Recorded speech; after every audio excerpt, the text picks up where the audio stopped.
Today, you will learn three powerful idioms about emotions and personality. Let's begin. Wear your heart on your sleeve. Wear your heart on your sleeve. This means to show your emotions openly. Example: she wears her heart on her sleeve. So everyone knows when she is disappointed. Use this idiom in personality description or character analysis essays. Keep your chin up.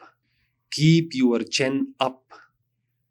This means stay positive during difficult times.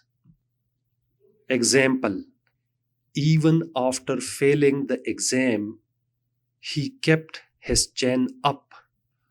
Perfect for resilience and motivational essays. On cloud nine. On cloud nine. This means extremely happy. Example: she was on cloud nine after receiving scholarship. This idiom is great for narrative writing and success stories. Which of these idioms will you use today? Write one sentence in the comments. And remember, confidence grows with practice. See you in the next lesson.